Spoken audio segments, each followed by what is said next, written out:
नमस्कार, आप देख रहे हैं बीपी गंगा। मैं हूं स्नेहलता। 10 का दस्तावेज शुरू होता है जौनपुर से आई बड़ी खबर के साथ। चलती कार में भीषण आग लगी है। कार सवार लोगों ने कूद करके जान बचाई है और देखते ही देखते कार जल करके खाक हो गई। पवारा थाना क्षेत्र के टोल प्लाजा के पास ये तस्वीरें आई हैं। जौनपुर से प्रयागराज जा रहे थे ये कार सवार। बड़ी मशक्कत के बाद इस आग पर काबू पाया गया। गनीमत ये रही कि वक्त रहते कार में सवार जो लोग थे वो कूद करके अपनी जिंदगी बचा लेते हैं, वरना कार की हालत आप देखिए। टोल प्लाजा के पास की तस्वीरें हैं। जौनपुर से प्रयागराज की तरफ आगे बढ़ रहे थे सफर पर कार सवार, लेकिन कार में आग की तस्वीरें आई हैं टोल प्लाजा के पास। बाद में बहुत मशक्कत के बाद इस आग पर काबू पाया गया। देख सकते हैं हाईवे पर अफरा तफरी का माहौल। मथुरा में चलती कार में भीषण आग। वृंदावन स्थित प्रेम मंदिर के पास कार में आग लगी है। जो लोग कार में बैठे थे कूद करके अपनी जिंदगी बचाते हैं। वृंदावन कोतवाली थाना क्षेत्र के छठीकरा वृंदावन रोड का ये मामला है। ये देखिए, पूरी तरीके से आग के हवाले है ये कार। इसमें सवार लोगों ने वक्त रहते जिंदगी बचा ली। तो कार में आग की तस्वीरें मथुरा से भी आई हैं। वृंदावन कोतवाली थाना क्षेत्र के छठीकरा वृंदावन रोड के पास से ये तस्वीरें आई हैं। पूरी कार लपटों में घिरी हुई दिखाई दे रही है।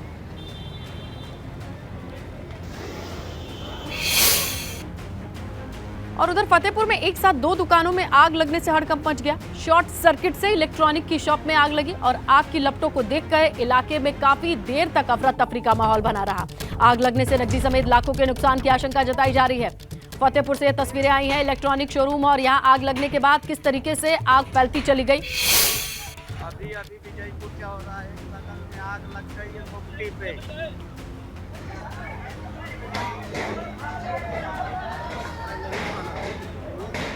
इस आग से काफी नुकसान हुआ है। अभी भी आग लगी हुई है बिजली की बहुत तेज। ये देखिए, अभी विजयपुर दुकान को तोड़ के लोग आग बुझाने की कोशिश में लगे हुए दिखाई दे रहे हैं। पूरे इलाके में अफरा तफरी का माहौल हो गया। आग की लपटों को देख करके आसपास के लोग इकट्ठा हो गए। आग को बुझाने की कोशिश खुद करते नजर आ रहे हैं। इलेक्ट्रॉनिक की ये दुकान है। आग लगने के बाद ये फैलती चली गई आग। काफी नुकसान हुआ है। दुकान में जितना सामान रखा था वो सब कुछ जल चुका है। कैश था वो भी जल चुका है। बताया जा रहा है शॉर्ट सर्किट से आग लगी है। फतेहपुर में एक साथ दो दुकानों में आग की ये तस्वीरें आपके सामने। लखनऊ से खबर है हजरतगंज में LIC बिल्डिंग के कैंपस में आग की खबर। ट्रांसफार्मर में आग लगने के बाद पूरी बिल्डिंग में आग फैलती चली गई। आग की चपेट में एक सुरक्षाकर्मी राहगीर आए हैं। दोनों को सिविल अस्पताल भर्ती कराया गया है। LIC बिल्डिंग कैंपस में आग की खबर।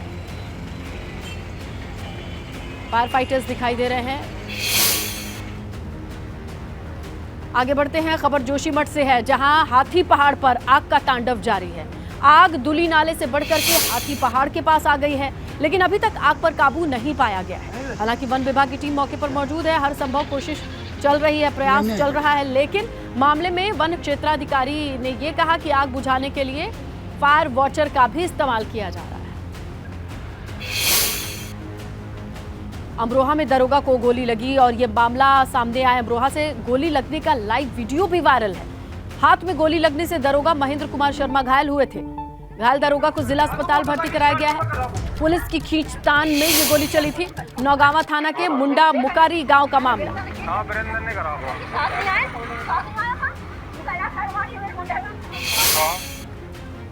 बिजनौर में बेकाबू पिकअप का तांडव सामने आया। पिकअप वैन ने 4 लोगों को कुचल दिया। सबकी हालत गंभीर है। PHC भर्ती कराया गया है। पिकअप वैन की चपेट में आने से एक पशु के मौत की खबर। पुलिस ने फिलहाल पिकअप चालक को हिरासत में ले लिया है। चांदपुर थाना लगता है। कमालपुर हाईवे के पास ये हादसा। लखीमपुर खीरी में सड़क हादसे में 2 लोगों की मौत की खबर। हादसे में 3 लोग गंभीर रूप से घायल हुए हैं। घायलों को अस्पताल भर्ती कराया गया है। हादसा कार और ट्रैक्टर ट्रॉली की टक्कर से हुआ। टक्कर के बाद खोखे में बेकाबू कार घुसी। हैदराबाद थाना क्षेत्र के निपनिया गांव के पास यह हादसा हुआ है। अलीगढ़ के थाना अकबराबाद क्षेत्र से बुरी खबर आई है, जहां अपने पिता के साथ जा रहे जवान की सड़क हादसे में मौत हो गई। जबकि जवान के पिता की बात करें वो बुरी तरीके से जख्मी हैं, निजी अस्पताल भर्ती कराया गया है। मौके पर पहुंची पुलिस ने जवान के शव को पोस्टमार्टम के लिए भेज दिया है। घटना के बाद परिवार में मातम का माहौल है। दरअसल जवान अपने पिता के साथ बाइक पर बाजार जा रहा था, तभी अचानक से दूसरी तरफ से बाइक से टक्कर हुई, जिसमें जवान की मौके पर। गाजियाबाद से खबर, महाशिवरात्रि के मौके पर बड़ी संख्या में लोग दुधेश्वर मंदिर भगवान शिव के जलाभिषेक के लिए पहुंचे। मौजूद पुलिसकर्मियों ने व्यवस्था ठीक करने के बजाय श्रद्धालुओं के साथ मारपीट शुरू कर दी। श्रद्धालुओं के साथ मारपीट का वीडियो सोशल मीडिया पर वायरल है। इसके बाद सिटी डीसीपी निपुण अग्रवाल ने दोनों आरोपी पुलिसकर्मी को लाइन हाजिर कर दिया है। आज सोशल मीडिया पे एक वीडियो वायरल हो रहा था जिसमें कि दुधेश्वरनाथ मंदिर में शिवरात्रि के ड्यूटी के दौरान दो पुलिसकर्मी कुछ श्रद्धालुओं के साथ अभद्रता करते हुए दिखाई दे रहे हैं। इस वीडियो का संज्ञान लेते हुए तत्काल प्रभाव से दोनों ही पुलिसकर्मियों को लाइन हाजिर कर दिया गया है एवं इनके विरुद्ध अग्रिम आवश्यक कार्रवाई की जा रही है। बड़ी खबर बदायूं से है, जहां कलछा में नहाने के दौरान एमबीबीएस के 5 स्टूडेंट डूब गए। हादसे के बाद से 2 छात्रों को बचाया गया, जबकि गोताखोरों की मदद से गंगा में डूबे एमबीबीएस के 3 छात्रों की तलाश अभी भी जारी है। बताया जा रहा है कि महाशिवरात्रि के मौके पर ये 5 छात्र गंगा नदी में नहाने के लिए गए थे। गहरे पानी में डूबने की खबर है। छात्रों के डिटेल की बात करें तो राजस्थान के भरतपुर के रहने वाले छात्र अंकुश, गोरखपुर के प्रमोद यादव को तो बचा लिया गया, लेकिन हाथरस के नवीन सिंगर, बलिया के पवन और जौनपुर के जय मौर्य की तलाश गोताखोर कर रहे हैं।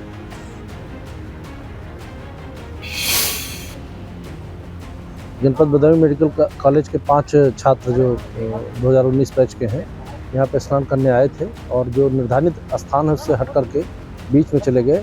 जब वो डूबने लगे तो स्थानीय जो गोताखोर पहले से थे उन लोगों ने दौड़ करके 2 छात्रों को बचा लिया है। 3 का अभी पता नहीं।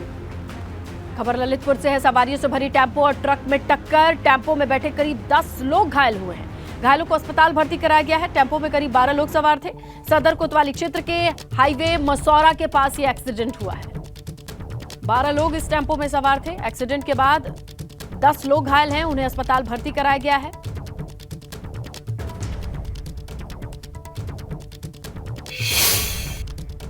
माफिया मुख्तार अंसारी की बहू सुबासपा विधायक अब्बास अंसारी की पत्नी निखत अंसारी इन दिनों चित्रकूट पुलिस की कस्टडी में है। निखत की पुलिस कस्टडी में रिमांड का आज दूसरा दिन था। चित्रकूट पुलिस आज भी निखत से पूछताछ करती नजर आई, सवाल दागे गए। पुलिस सूत्रों की माने तो निखत से पूछताछ करने के लिए पुलिस ने 50 सवालों की एक सूची तैयार की थी। हालांकि पुलिस का पूरा फोकस 10 बड़े सवालों को लेकर था। चित्रकूट पुलिस ने आज निखत अंसारी, उनके ड्राइवर नियाज का आमना सामना भी कराया। जानकारी ये भी है कि निखत अंसारी पूछताछ में कोई खास सहयोग नहीं कर रही हैं। ज्यादातर सवालों पर चुप्पी साधे बैठी हुई हैं, सिर झुका लेती हैं या फिर कोई जानकारी नहीं होने की बात कह के शांत हो जाती हैं। वैसे 2 दिन की पूछताछ में चित्रकूट पुलिस को निखत से तमाम अहम चौंकाने वाली जानकारी मिली है। हालांकि तमाम ऐसे राज हैं जिन पर अभी भी सस्पेंस बरकरार है। रहस्य से निखत ने पर्दा नहीं उठाया है। उम्मीद ये जताई जा रही है निखत से हो रही पूछताछ में चित्रकूट पुलिस को कोई सनसनीखेज, हैरान करने वाली जानकारी भी मिल सकती है। माफिया मुख्तार अंसारी की बहू और सुभाषपा विधायक अब्बास अंसारी की पत्नी निकहत अंसारी को चित्रकूट पुलिस ने इन दिनों अपनी कस्टडी में ले रखा है। निकहत अंसारी की पुलिस कस्टडी रिमांड का आज दूसरा दिन है। चित्रकूट पुलिस आज भी तमाम सवालों पर निकहत अंसारी से पूछताछ कर रही है। ये पूछताछ चित्रकूट की पुलिस लाइंस में की जा रही है। निकहत अंसारी के साथ साथ उसका ड्राइवर नियाज भी पुलिस की हिरासत में है और जो सोर्सेज हैं उन्होंने ये जानकारी दी है कि आज पुलिस ने निकहत अंसारी और उसके ड्राइवर नियाज का 2 बार आमना सामने भी कराया है। पुलिस ने तकरीबन 50 सवालों की एक लंबी सूची तैयार की है। बिंदुवार उस पर सवाल पूछे जा रहे हैं। हालांकि चित्रकूट पुलिस का फोकस 10 सवालों पर है। इन 10 सवालों में ये पुलिस जानना चाहती है कि आखिरकार चित्रकूट जेल के अफसरों तक निकहत अंसारी कैसे पहुंची, किस तरीके से पैसों का और उपहारों का लेन देन होता था, किसने उसे कमरा दिलाया, कौन कौन लोग चित्रकूट में उसके साथ रहते थे, उसके पास विदेशी मुद्रा कहाँ से आई और साथ ही साथ वो जब जेल जाती थी तो अब्बास अंसारी उसके फोन से किन किन लोगों से बातचीत करता था, अब्बास अंसारी किस तरीके से जेल में रहकर साजिश रच रहा था, किस तरीके से धमकी दे रहा था। कैमरामैन अनुराग द्विवेदी के साथ मोहम्मद मोइन, एबीपी गंगा, चित्रकूट। उत्तर प्रदेश में जातीय जनगणना को लेकर समाजवादी पार्टी ने मुहिम तेज कर दी है। सपा अब जातीय जनगणना को लेकर प्रखंड स्तर तक अभियान चलाएगी। इसकी जिम्मेदारी पार्टी के पिछड़ा वर्ग प्रकोष्ठ के प्रदेश अध्यक्ष डॉक्टर राजपाल कश्यप को सौंप दी गई है। इसे लेकर के सपा की ओर से 24 फरवरी से 5 मार्च तक पहले चरण का अभियान चलाया जाएगा। ब्लॉक स्तर पर संगोष्ठी का करके हर जाति के लोगों को जाति जनगणना के लिए जागरूक किया जाएगा। बड़ा अभियान शुरू करने जा रहे हैं आप लोग, आखिर क्या होगा इस अभियान का स्वरूप और कहां से कैसे शुरुआत? देखिए, जाति जनगणना समाजवादियों की लंबे समय से मांग है, जो लंबित पड़ी है, जिसको डॉक्टर राम मनोहर लोहिया, माननीय मुलायम सिंह यादव जी और माननीय अखिलेश यादव जी लगातार पार्लियामेंट में भी उठाते रहे, विधानसभा में भी उठा रहे हैं और लगातार बोल रहे हैं। गाजीपुर में भी जाति जनगणना पे बड़ी एक रैली हुई और समाजवादी पार्टी के राष्ट्रीय अध्यक्ष माननीय श्री अखिलेश यादव जी के निर्देश पे अब 24 तारीख से एक अभियान चलेगा और वो अभियान जिलों में जाएगा। जिलों में विधानसभा ब्लॉक स्तर पे हम संगोष्ठियां करके लोगों को एक जाति जनगणना के लिए जन आंदोलन खड़ा करेंगे और सरकार को, बीजेपी सरकार को मजबूर करेंगे कि जाति जनगणना होनी चाहिए। जब इस यहाँ जानवर गिने जा रहे हैं, पक्षी गिने जा रहे हैं, तो हम पिछड़े, दलित, आदिवासी और सवर्ण सबकी गणना कर दें ना। जब सबकी गणना हो रही है, जब सबकी गणना हो जाएगी तो कम से कम माननीय अखिलेश यादव जी ने कहा कि आपस में जातियों को लड़ाने का काम बंद हो, सबको उनकी हिस्सेदारी मिल जाए। कैमरा सहयोगी प्रमोद के साथ शैलेश अरोरा, एबीपी गंगा, लखनऊ। यूपी की सियासत में रामचरितमानस भगवान श्री राम के बाद हनुमान की भी एंट्री हो गई है। गाजीपुर पहुंचे सुबसपा अध्यक्ष ओम प्रकाश राजभर ने कहा कि हम हनुमान जी के वंशज हैं। महाराजा सुहेल देव जयंती के मौके पर गाजीपुर के फुल्ली गांव पहुंचे थे ओम प्रकाश राजभर। अब्दुल्ला आजम की विधायकी जाने और उन्हें उनसे वोटिंग का राइट छीनने पर उन्होंने कहा कि कोर्ट का फैसला हर किसी को मानना पड़ेगा। वहीं गठबंधन के मुद्दे पर उन्होंने ये कहा कि आने वाले वक्त में देखा जाएगा कि क्या करना है। इतिहास गवाह है, अहिल्या और तारा 2 सदी बनी है। तारा की, अहिल्या की शादी गौतम ऋषि से होती है, तारा की शादी बाली से। कौन सा माँ बाप है जो जिसके पास 2 बेटी हो, एक इंसान से, बंदर से? तो नल, लील, अंगद, जामुन, सुग्रीव, बाली ये बानर नहीं थे, इंसान थे। तो भर बानर थे। के देश गठबंधन से जूझ रहा है, प्रदेश गठबंधन से जूझ रहा है। गठबंधन 3 महीना 4 महीना के आसपास गठबंधन होते हैं।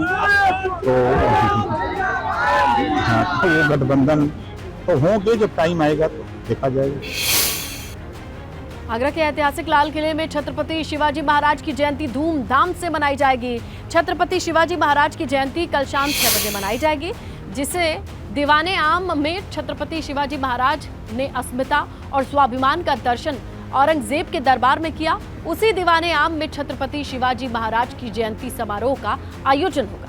कार्यक्रम में मुख्यमंत्री योगी आदित्यनाथ, महाराष्ट्र के मुख्यमंत्री एकनाथ शिंदे समेत कई लोग शामिल होंगे।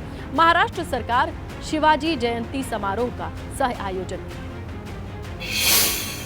उत्तर प्रदेश आगरा में छत्रपति शिवाजी महाराज की 393वीं जयंती हम मना रहे हैं। इस कार्यक्रम में महाराष्ट्र के मुख्यमंत्री श्रद्धेय एकनाथ शिंदे साहब आ रहे हैं, उत्तर प्रदेश के मुख्यमंत्री आदरणीय योगी आदित्यनाथ साहब आ रहे हैं, केंद्र के मंत्री रावसाहेब पाटील दानवे साहब आ रहे हैं, महाराष्ट्र के काफ़ी सारे हमारे मंत्री आ रहे हैं, केसरकर साहब आ रहे हैं, बुमरे साहब आ रहे हैं, सारे दिग्गज नेता आ रहे हैं। इस कार्यक्रम के माध्यम से हम 2 संदेश लेकर आए। छत्रपति शिवाजी महाराज ये महाराष्ट्र और सिर्फ एक मेरे विशिष्ट जाति के नहीं थे। Chhatrapati Shivaji Maharaj was a national hero और उन्होंने जो काम किया था उसकी प्रेरणा अगर पूरे भारत को मिले तो निश्चित बहुत बड़ा बदल हो सकता। ये कॉन्सेप्ट लेके हम आगरा में आए हैं। ब्रेक के बाद स्वागत है आपका। बस्ती से बड़ी खबर मिल रही है, आपको बताएं 10 का दस्तावेज में बस्ती से बड़ी खबर आपके सामने रख रहे हैं। बस्ती से जहां आश्रम पद्धति स्कूल में 8वीं के छात्रा की संदिग्ध परिस्थिति में मौत की खबर है। हॉस्टल के कमरे में फांसी से लटकता मिला छात्र कृष्णा। बड़ी खबर बस्ती से। हॉस्टल के भीतर छात्र की संदिग्ध परिस्थिति में मौत की खबर। हॉस्टल के कमरे में फांसी पर लटकता मिला है। छात्र का नाम कृष्णा बताया जा रहा है। बड़ी खबर बस्ती से मिल रही है। आश्रम पद्धति का विद्यालय जिसके एक कमरे में एक छात्र की संदिग्ध परिस्थिति में मौत हुई है। 8वीं में पढ़ता था ये छात्र का नाम कृष्णा बताया जा रहा है। कमरा खोला गया हॉस्टल का तो फांसी के फंदे से लटकता मिला ये स्टूडेंट जिसका नाम है कृष्णा। शव को कब्जे में ले लिया है पुलिस ने मौके पर। अब मामले की छानबीन चल रही है। आश्रम पद्धति का यह स्कूल था। कृष्णा त्रिपाठी खलीलाबाद का रहने वाला स्टूडेंट था। 8वीं में पढ़ता था यह स्टूडेंट, और अब एक हॉस्टल के कमरे से कृष्णा की लटकती हुई लाश मिली है। इस पूरे मामले पर पुलिस मौके पर है और जानने की कोशिश कर रहे हैं कि आखिर किन परिस्थिति में कृष्णा की मौत हुई।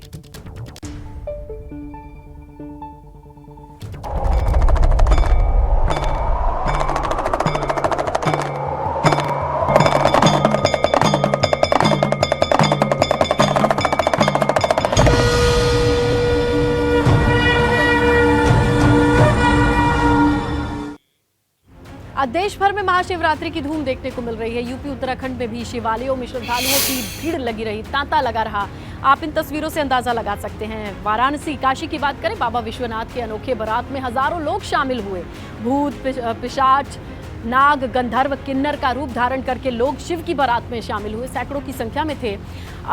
अड़भंगी शिव दूल्हे के रूप में होते हैं, सवार होते हैं नंदी पे। तो दूसरी तरफ उनके बारात में भूत पिशाच असुर दानव कौन नहीं होता है जो शामिल होता है। हालांकि ये बारात अपने आप में आकर्षण का केंद्र रहती है। परंपरागत तरीके से हर साल की तरह इस बार भी शिव की बारात निकाली गई। शिवरात्रि के मौके पर सभी इंतजार करते हैं इस अनोखी बारात का, जिसे सिर्फ शिव की बारात के तौर पर जाना जाता है, जिसमें सभी आते हैं, भूत पिशाच हो और भस्म उड़ाते हुए इस अनोखी बारात में काशी वाले शामिल हो गए हैं। और ये तस्वीरें आई हैं आज के दिन शिव की, जहां शिवरात्रि शिव और शक्ति के मिलन के तौर पर जाना जाता है, विवाह के तौर पर जाना जाता है। तो शिव की बारात निकलती है, तो वो बारात कैसी होती है, उसी परंपरा का निर्वहन काशी में हुआ।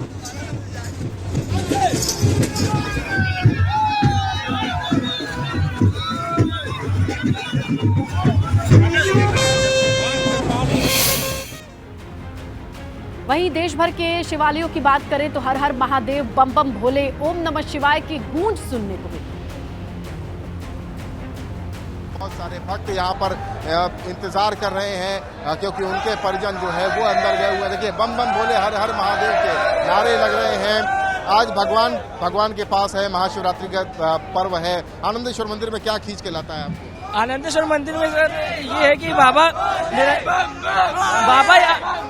यहाँ स्वयं विद्यमान है और लोगों का भगवान के प्रति और भी ज्यादा निरंतर उसे बढ़ता जा रहा है। या उसी का परिणाम है कि काशी की तरह कॉरिडोर बाबा आनंदेश्वर में बनने जा रहा है। आप बताइए क्या खींच के बाबा की तरफ? बाबा के दरबार आते 3 बजे से लाइन में लगे हैं, 3 बजे से आप दर्शन प्राप्त। बाबा के दरबार पे आए हैं, क्या खींच के ले आता है? बाबा का प्यार जरूर खींच के लाता है। बहुत पसंद है यहाँ पे आना, बहुत शांति मिल रही है मन को यहाँ पर आकर के। आशीर्वाद मांगा भैया, बस बाबा की दया बनी रहे, यही आशीर्वाद मांगा है। क्या कहेंगे? बाबा की दया हमेशा बनी रहे, सब लोग स्वस्थ रहे। बड़ी खबर मिल रही है सोनभद्र से। लापरवाही बरतने के आरोप में सोनभद्र सीएमओ सस्पेंड हुए हैं। डिप्टी सीएम ब्रजेश पाठक के निर्देश पर यह कार्रवाई हुई है। प्रमुख सचिव ने कार्रवाई की है।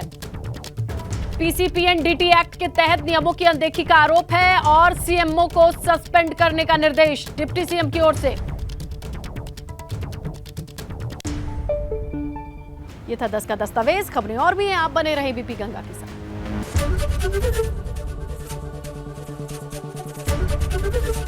एबीपी गंगा, खबर आपकी, जुबान आपकी।